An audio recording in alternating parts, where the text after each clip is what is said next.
Hello, എല്ലാവരും വളരെയധികം പ്രതീക്ഷയോടുകൂടെ കാത്തിരിക്കുന്ന ചില നിമിഷങ്ങളുണ്ട്.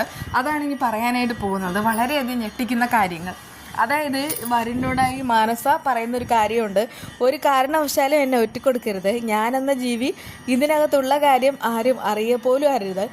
അതുകൊണ്ട് എന്നെ എങ്ങനെയെങ്കിലും രക്ഷപ്പെടുത്തണം. ശരി, ഞാനൊന്ന് നോക്കട്ടെ. പുറത്ത് വന്നിട്ട് സ്വഭാവമൊന്നും നമുക്ക് കണക്കിലെടുക്കാൻ കഴിയില്ലല്ലോ എന്നൊക്കെ പറഞ്ഞിട്ടാണ് കേട്ടോ ആൾ പുറത്ത് വരുന്നത്. മാനസയാണെങ്കിൽ അകത്ത് കയറി ഒളിച്ചിരിക്കുന്നുമുണ്ട്. അവിടെ വന്നതാണെങ്കിൽ കുറേയേറെ മാധ്യമപ്രവർത്തകരും പിന്നെ നാട്ടുകാരൊക്കെ തന്നെയാണ്.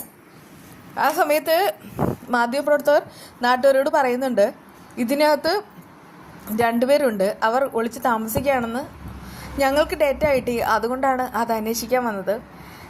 അതിനൊരു ചാൻസ് ഇല്ല, കാരണം ഇവിടെ ആൾ താമസം ഒന്നുമില്ല, കുറേ കാലമായിട്ട് ഈ വീടിങ്ങനെ അടച്ചു പൂട്ടി ഇട്ടിരിക്കുകയാണെന്നൊക്കെ അവർ പറയുന്നുണ്ട് കേട്ടോ. ആ സമയത്താണ് വരുണിൻ്റെ എൻട്രി. വരുണിനെ കണ്ടിട്ട് നാട്ടുകാരെല്ലാം കൂടെ ഫേസ് ആവുകയാണ്. അതുപോലെ തന്നെ മാധ്യമങ്ങളും. എങ്ങനെ അകത്ത് കയറിയെന്ന് എല്ലാവർക്കും അറിയേണ്ടത്. ആ സമയത്ത് അവനിങ്ങനെ ഒരു കള്ളത്തരം പറയുന്നു. ഇവിടെ ഞാൻ വന്ന സമയത്ത് എങ്ങനെയോ ഡോറടഞ്ഞു, ഞാൻ അകത്തായി, പുറത്ത് നിന്ന് ആരോ കുറ്റിയിട്ടിട്ട് പോയി, ആരാണ് ഏതാണ് എന്നും അറിയില്ല, അകത്ത് പോയതാ, അകത്ത് ഞാൻ ആയിപ്പോയതാ. അത് കേട്ട് അവർ പറയുന്നുണ്ട്, ഇതിപ്പോൾ നിങ്ങൾ മാത്രമല്ല, നിങ്ങളുടെ കൂടെ ഒരു പെൺകുട്ടിയുണ്ട്. അത് വെറുതെ അസൂയ അലുക്കൾ പറഞ്ഞുണ്ടാക്കുന്നതെന്നൊക്കെ വരുൺ പറഞ്ഞു നോക്കുന്നുണ്ട് കേട്ടോ. പക്ഷെ വന്നവരാണെങ്കിൽ അവനെ ഇടം വലം വിടാതെ അകത്തേക്ക് പോവുകയാണേ. മാനസയും കൈയോടുകൂടെ കൊണ്ടുവരുന്നു. അതോടുകൂടെ ഇതൊരു അവിഹിതമാണെന്നുള്ള കാര്യം അവർക്കെല്ലാം മനസ്സിലാവാണ്. അങ്ങനെ തന്നെ പറഞ്ഞിട്ട് നന്നായിട്ട് ടോർച്ചർ ചെയ്യുന്നു. അയ്യോ, അങ്ങനെയൊന്നുമല്ല, നിങ്ങൾ വെറുതെ ഞങ്ങളുടെ ഫോട്ടോസോ വീഡിയോസോ ഒന്നും എടുക്കാൻ നിൽക്കേണ്ട, ഇതിൻ്റെ ഭവിഷ്യത്ത് എന്താണെന്ന് ഞാൻ കാണിച്ചു തരാം. എൻ്റെ അച്ഛൻ വലിയ കൊമ്പനാണ്, ഞങ്ങൾക്ക് വലിയ കുടുംബമാണ്, അതുകൊണ്ട് തന്നെ ഞങ്ങൾക്കെതിരെ എന്തെങ്കിലും ചെയ്താൽ നിങ്ങളുടെ ജോലി തെറിപ്പിക്കും, ഇതാണെന്നൊക്കെ പറഞ്ഞിട്ട് മാനസ അവളെ ഹൈപ്പ് ചെയ്തും വരുണിനെ ഹൈപ്പ് ചെയ്തും സംസാരിക്കുന്നുണ്ട്. പക്ഷേ മാധ്യമങ്ങൾ അവളുടെ വീഡിയോസും ഫോട്ടോസൊക്കെ എടുക്കുകയാണ്. നിനക്കൊക്കെ അനാവശ്യം കാണിക്കാം, ഇത് എടുത്താലാണ് കുഴപ്പം, നീയൊക്കെ ഇങ്ങനെ ആവുമെന്ന് കരുതിയില്ല, ഇന്നത്തെ കാലത്ത് ഇങ്ങനെയൊക്കെ ഉണ്ടോ എന്നൊക്കെ പറഞ്ഞിട്ട് അവരും വല്ലാത്ത രീതിയിൽ ടോർച്ചർ ചെയ്യാതെ നിമിഷ നേരങ്ങൾക്കുള്ളിൽ തന്നെ പോലീസുകാർ വരികയാണ്. പോലീസ് വന്നിട്ട് കാര്യം തിരക്കുമ്പോൾ നാട്ടുകാരെല്ലാം കാര്യം പറയുന്നു. ഇവർ പറയുന്ന പച്ചക്കള്ളാണ്, ഞങ്ങൾ ഈ വീട് മേടിക്കാൻ വേണ്ടി വന്നവരാ, വീടിനകം നോക്കുന്നതിനിടയിൽ ആരോ പുറത്ത് നിന്ന് കുറ്റിയിടുന്നതായിട്ട് തോന്നി, അങ്ങനെ വന്ന് നോക്കിയപ്പോൾ ഇത് ആകെപ്പാടെ ലോക്കായി കിടക്കാണ്, ഞങ്ങൾക്കറിയില്ല ഇതിൻ്റെ പിന്നിൽ ആരാണെന്നൊക്കെ മാനസ ഇങ്ങനെ പറയുന്നുമുണ്ട്. നിനക്കറിയില്ല അല്ലേ, എന്തായാലും നിന്നെ ഒന്ന് വെറുതെ വിടില്ല, നിനക്ക് ഇതൊക്കെ ഇവിടെ ഒന്ന് ഡോറടച്ചിട്ട് ഓരോന്നൊക്കെ ചെയ്യാൻ അറിയാം, പക്ഷെ എങ്ങനെ വന്നതെന്ന് അറിയില്ല. എന്തായാലും സ്റ്റേഷനിലേക്ക് വാ, നിങ്ങളുടെ രണ്ടുപേരുടെയും പേരൻസിനെ അങ്ങോട്ട് വിളിക്കാം, എന്നിട്ട് അവർ തന്നെ നിങ്ങളുടെ ഇനിയുള്ള ഭാവി ജീവിതം തീരുമാനിക്കട്ടെ, അല്ലാതെ ഇതിൽ വേറെ ഓപ്ഷൻ ഇല്ല എന്നൊക്കെ SI വളരെ ദേഷ്യത്തിൽ പറയുകയാണേ. ആ സമയത്ത് മാനസയ്ക്ക് ഭയങ്കരമായിട്ട് ഷോക്കാവുന്നുമുണ്ട്. അങ്ങനെ അവരവിടെ നിന്ന് കൊണ്ടുപോകണേ. വരുണിന് പക്ഷേ ഭയങ്കരമായിട്ട് സന്തോഷമാണ്. അവൻ ആ സന്തോഷം അടക്കി പിടിച്ചിട്ടുമുണ്ട്. പക്ഷെ മാനസയ്ക്കാണെങ്കിൽ നല്ല ദേഷ്യമുണ്ട് കേട്ടോ. അങ്ങനെ അവരെ കൊണ്ടുപോകുന്നുണ്ട്. അതിനിടയ്ക്ക് തന്നെ സമൂഹ മാധ്യമങ്ങളിൽ വരുണിൻ്റെയും മാനസയുടെയും വീഡിയോ ഇങ്ങനെ വൈറലായിക്കൊണ്ടിരിക്കുക. ആ സമയത്ത് അവർ വീഡിയോ കണ്ട മഹിപാൽ ഓടി വന്നിട്ട് ദേവിജിക്ക് കാണിച്ചു കൊടുക്കുന്നു. ദേവിജി പറയുന്നുണ്ട്, ഇത് എങ്ങനെയാണ് സംഭവിച്ചത്, ഇവരെന്താ ഇങ്ങനെ, ഇതിനാണോ രണ്ടുപേരും മാറിയത്, ഇവർ രണ്ടുപേരും ഇങ്ങനെ ഒരു നാണക്കേട് ജയ്മോഹന് വരുത്തി വെച്ചിട്ടുണ്ട്, അയാൾക്ക് ഇങ്ങനെയൊക്കെ വരണമെന്നൊക്കെ മഹിപാൽ പറയുന്നുണ്ട് കേട്ടോ. അത് കേട്ട് ഈ ദേവ്ജി പറയാണ്, എനിക്കങ്ങനെ ചിന്തിക്കാൻ കഴിയില്ല, പെൺകുട്ടികൾക്ക് ഇങ്ങനെയുള്ള ഓരോന്ന് വരുന്ന സമയത്ത് എനിക്കതൊന്നും പെട്ടെന്ന് അങ്ങോട്ട് ഉൾക്കൊള്ളാനായിട്ട് കഴിയുകയില്ല. കൺമണി വരുന്ന സമയത്ത് കൺമണിക്ക് വീഡിയോ കാണിച്ചു കൊടുക്കുകയാണ്. അയ്യോ, ഇത് കട്ടായല്ലോ, ഇവരിതെന്തായി കാണിച്ചു വെച്ചിരിക്കുന്നത്, ഭാവി എന്താവും എന്നൊക്കെ ഇങ്ങനെ പറഞ്ഞിട്ട് കൺമണി അവിടെ കിടന്ന് ഷോ ഓഫ് കാണിക്കുകയാണേ.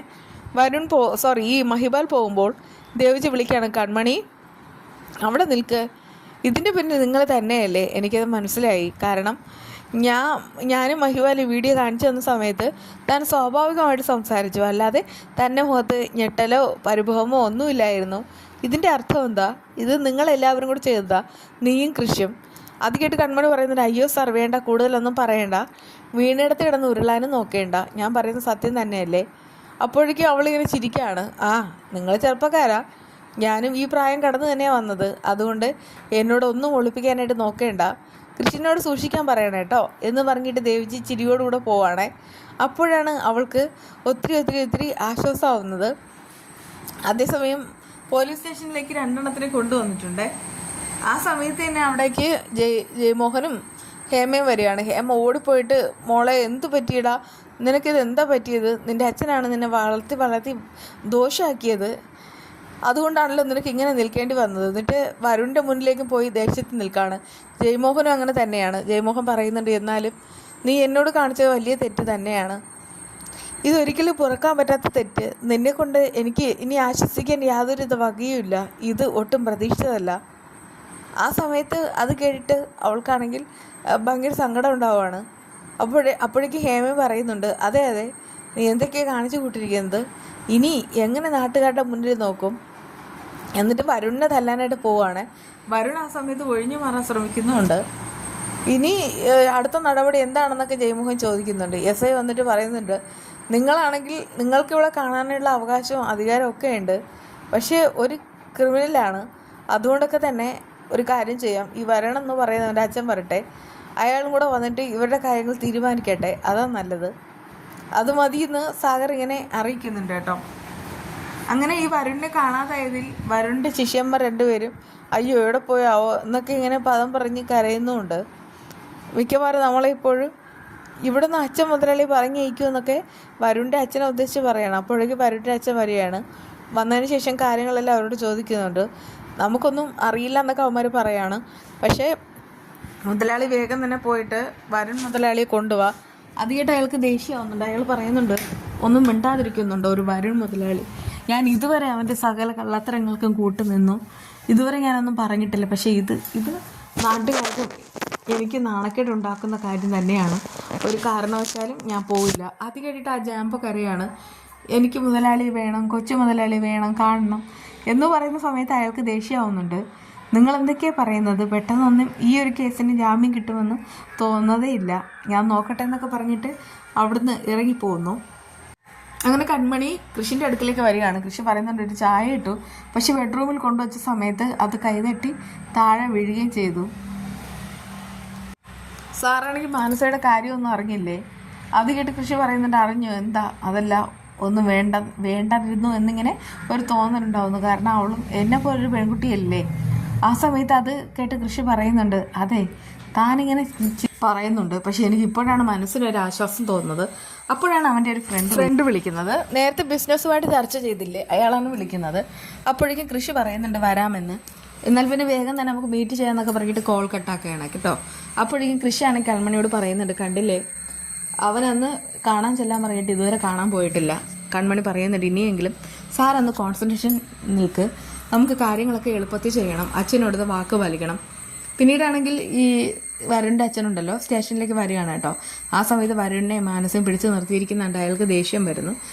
ഇതിപ്പോൾ ഒരു വിവാഹത്തിലേക്കാണ് പോകുന്നത്. അവരുടെ രണ്ടുപേരുടെയും വിവാഹ ഉറപ്പ് ഇന്ന് തന്നെ എഴുതി കൊടുക്കേണ്ടി വരും. ഒരു സിമ്പിൾ സാമ്പാറാണ്, പച്ചക്കറിയും പരിപ്പും കൂടെ കട്ട് ചെയ്തിട്ട് മഞ്ഞൾപ്പൊടി, മുളക് പൊടി, ഉപ്പ് ഇതെല്ലാം മിക്സ് ചെയ്തു ഞാൻ ഒരല്പം പുളി കൂടെ ഇടുന്നുണ്ട്.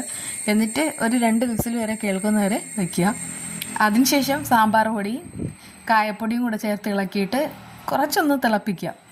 പിന്നീട് ഒരു മല്ലിയിലേക്ക് ഇട്ടിട്ട് അതിനുശേഷം ഈ കടുക് താളിച്ചൊഴിക്കുക. അത്രയേ ഉള്ളൂ. വീണ്ടും കാണാം.